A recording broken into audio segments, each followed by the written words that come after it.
de este tema y a quien sabe mucho en esta materia, el doctor Alejandro Sánchez, él es investigador del Instituto de Biotecnología de la UNAM, está estos minutos con Mega Noticias. Gracias, doctor, buenas tardes, excelente inicio de año. ¿Qué tal, Mitzi? Muy buenas tardes, feliz año a ti y a toda la auditoría. Gusto poder saludarlo en este inicio de semana con este importante tema, doctor, porque, bueno, seguimos viendo las cifras que se están reportando en todo el mundo, la manera en cómo Omicron se está comportando también en los seres humanos y la presencia ya aquí en México. Hoy por la mañana lo decía el presidente, hay un incremento de casos, básicamente ya está comprobado, atribuible, sí, a Omicron, pero que todavía no debe de preocuparnos. Es así como debemos de comportarnos el resto de las ciudadanas y los ciudadanos mexicanos, con pasividad, con tranquilidad, o ya debemos de ocuparnos aún más, tomando en serio las medidas que debemos de tomar. ¿Qué nos dice, doctor? No, definitivamente hay que tomarlo con mucha seriedad, y esto es porque esta nueva variante, pues tiene muchas cosas que desconocemos, y ante una situación desconocida debemos actuar con la mayor de las precauciones. Lo que sí estamos observando es algo que ya sabíamos, que la variante Omicron se transmite entre 3 y 4 veces más veloz que Delta. A Delta le llevó solamente un mes y medio desplazar a la variante Alfa y Gamma que dominaron el país y que lo dominaron durante muchos meses. De un cambio de una semana a la otra estamos viendo un incremento exponencial. Y a final de cuentas, es solamente una pequeña muestra de los casos que estamos detectando en el país. Los podemos secuenciar y determinar que son de la variante Omicron. Sin embargo, pues esto ya nos indica que la variante debe estar en una alta incidencia en varios de los estados. Se han detectado hasta ahorita 254 casos con la variante Omicron de esta pequeña muestra, y que se distribuye en 11 estados diferentes, donde la Ciudad de México tiene la mayoría de los casos ahorita. Pero el incremento lo estamos no solamente viendo en la Ciudad de México, sino un incremento acelerado en 26 estados del país. Y ese número lo estamos viendo en la Ciudad de México porque se están realizando una gran cantidad de pruebas. Lo anunciaba la jefa de gobierno, Claudia Sheinbaum, que se van a abrir otros más kioscos de pruebas para poder detectar pues esta y todas las variantes en general. Así es, las pruebas que se pueden abrir, pues algunas serán de antígeno. Estas, por ejemplo, no nos sirven para hacer la vigilancia epidemiológica, pero sí te dan un indicio de la velocidad de la transmisión que está habiendo. Por lo tanto, independientemente de que estamos muestreando para saber qué variante está circulando, esta aceleración de la transmisión pues es preocupante y solamente se podría asociar a la variante Omicron, y que finalmente debemos de tener mucho cuidado y tratar de reducir los contagios con todas las medidas de las que ya hemos hablado, de salud, de higiene y sobre todo de no arriesgarnos de manera innecesaria. Sí, doctor, de no arriesgarnos de manera innecesaria. Ya pasó la cena de fin de año, seguramente muchas personas olvidaron de esto. Estamos viendo los resultados de la cena de Navidad tras varios días y que los síntomas se pudieran empezar a presentar. ¿Y a qué voy con esto? ¿Qué tanto de lo que está pasando en Europa, qué tanto de lo que está pasando en Estados Unidos, tenemos que prestarle atención para que acá en América Latina pues no nos pase, o si de todas formas nos va a tener que pasar, tomarlo de una mejor manera? El contagio de Omicron es inminente. Aquí el problema o la cuestión es en qué tiempo se va a dar, y si en este tiempo que no sea muy acelerado para evitar el colapso del sistema de salud. Entonces, pues sí, mucha gente ya vacunada, pues por ejemplo, va a estar en otra situación en la cual va a tener mucho menos riesgo de morir, pero aquellos que no están vacunados con el esquema completo o que de plano no están vacunados son los que están más en riesgo de saturar el sistema de salud y obviamente de perder la vida, que sería lo más grave. Entre ellos los niños, a pesar de que se ha dicho que los niños no sufren los mismos síntomas, sí, es verdad que tienen un sistema inmune mucho más activo, con mucho más armamento para contener con el virus, pero también existe el riesgo. De hecho, hasta el mes pasado se había contabilizado que había un incremento de más de 20% a nivel mundial en las hospitalizaciones de menores de edad. Y esto no va a ser la excepción en México. Sin embargo, aún podemos tomar medidas como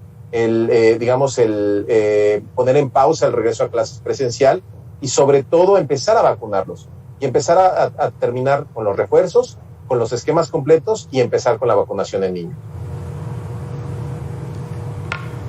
Hablando precisamente de los menores, ya debe de comenzar esta vacunación en ellos. Escuchábamos la semana pasada aquí mismo en entrevista con Mega Noticias a especialistas que señalan que en otras pandemias, en otras situaciones de emergencia que tienen que ver con virus, que tienen que ver con infecciones y con transmisiones de persona a persona, cuando se empezó a vacunar a niños, a menores de edad, que sigue estando como esta duda de hacerlo o no hacerlo y con qué farmacéutica hacerlo, empezaba a disminuir de verdad el problema que se tenía a nivel mundial. ¿Qué nos dice de esto, doctor? Sí, a final de cuentas, para las vacunas que tenemos evidencia son las de Pfizer y Moderna. También para AstraZeneca ya hay algunas, Novavax en la India. Ya hay una batería importante de evidencias que se pueden usar para tomar decisiones. Hasta ahorita los que mayor avance tienen son las vacunas de Pfizer, en las cuales ya se tienen las pruebas para de 12 a 17 años hacer la vacunación. De hecho, en la COFEPRIS aquí en México ya lo autorizó. Tenemos ya evidencias para los que tienen 6 a 11 años, pero necesitamos una dosis que es 1/3 de la concentración de la vacuna de la que se maneja actualmente, y por lo tanto habría que esperar que la farmacéutica pusiera a disposición esta dosis pediátrica, y los menores de 5 años todavía se está viendo los resultados para determinar cuál puede ser, no tanto la dosis, sino la frecuencia de la administración de dosis, ¿no? Si son 3, 4 o 5 dosis tal vez en un lapso de tiempo. Todas estas, pues digamos que ya son avances, pero digamos que de entrada las decisiones que ya podemos tomar es vacunar a los mayores de 12 hasta 17 años y empezar a hacer las gestiones para traer las vacunas pediátricas cuando ya estén disponibles, posiblemente en estos meses, para que se vacune esta población de 6 a 11 años. Entonces, y además, lo que les decía, los refuerzos también de los que se conocen que están generando mejores resultados son las vacunas de RNA mensajero como Pfizer o Moderna. Esto no quiere decir que AstraZeneca, que es el biológico que se está administrando hoy en día como refuerzo, sea malo.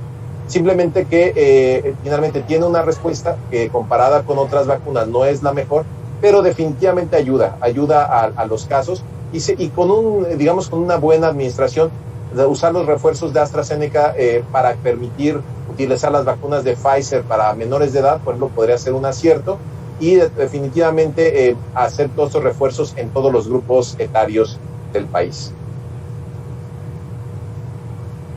Y lo que observamos hasta ahora sobre la vacunación de refuerzo, por ejemplo, esta semana ya inicia el de los docentes en todas partes del país. Hay algunos que inician hasta la segunda semana de enero, pero este rezago que se está teniendo, ¿podría tener alguna implicación negativa, doctor? Es decir, ¿se tendría que acelerar también este proceso de refuerzo, más todas aquellas personas que ni siquiera han tenido el esquema completo o que ni siquiera han podido tener la primera vacunación, como el caso de Chiapas? Chiapas está atrasadísimo en tema de vacunación para mayores de 18 años, porque en muchas de estas decisiones ha sido de la propia población que no ha querido vacunarse.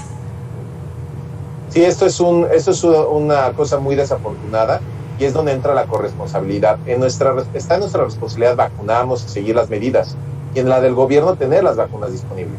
Ahora, sí es verdad que el sureste se ha visto muy desfavorecido en cuanto a las dosis, en cuanto a la administración de dosis, y sí necesitamos acelerar ese flanco o proteger ese flanco, porque ahorita lo que se está observando es que muchos de los casos de Omicron y de la alza de casos se está dando en el sureste del país, por varias razones.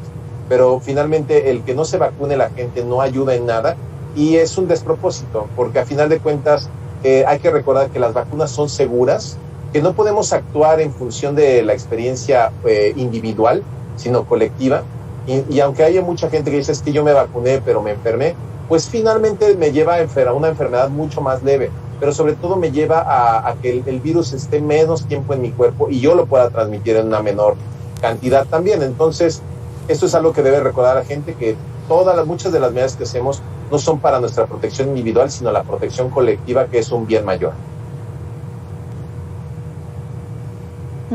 Sí, ¿y qué tanto está bastando hasta ahora, doctor, el tener 2 dosis? Es decir, a todas las personas que dicen, pero es que ¿saben qué? A mí me vacunaron, bueno, es que yo lo he escuchado en varias personas, a mí me vacunaron con Pfizer, tengo miedo de que me vacunen con AstraZeneca. Me parece que ya tuvimos esta conversación usted y yo, doctor. Sin embargo, todavía hay muchas personas que siguen pensando de esta manera, es decir, no creen en que necesiten este refuerzo, y mucho menos que el refuerzo pues lo puedan tener con alguna otra farmacéutica distinta de cómo se vacunaron en un principio.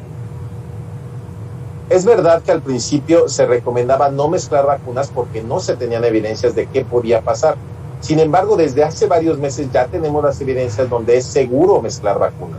De hecho, se han hecho varias combinaciones, combinando entre 7 y 8 vacunas diferentes, y es donde se ha visto que la vacuna de RNA mensajero como Pfizer y Moderna nos regresa hasta un 25% de la eficacia de la vacunación.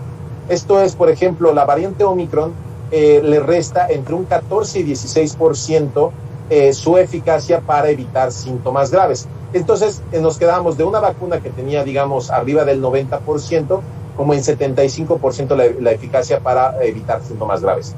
Si nosotros les volvemos a sumar ese 25%, pues finalmente incluso acabamos con una mayor eficacia para evitar los síntomas graves y la muerte con cualquier vacuna que teníamos.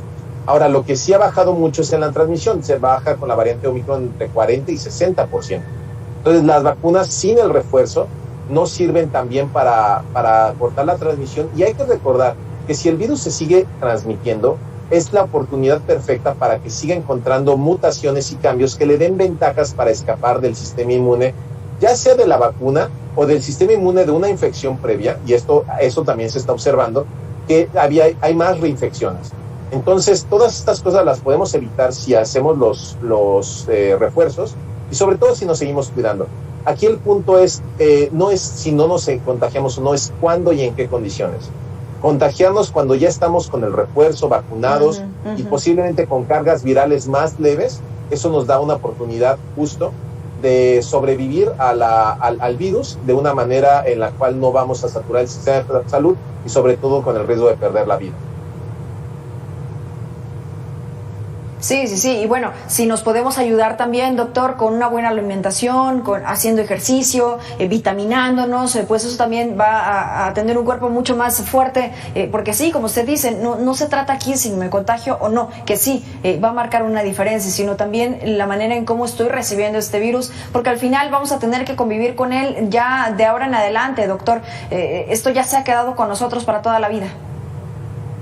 Sí, que el virus se convierta en un virus endémico, esto quiere decir que circule de manera normal o frecuente en la población, no quiere decir que nos contagiemos todos al mismo tiempo, sino que sea una cuestión controlada, que digamos como pasa con la influenza, que nos vacunamos todo el año, no sabemos si esto va a ser el caso para coronavirus, pero a final de cuentas debemos mantener todas las medidas posibles y no normalizar lo que es la enfermedad.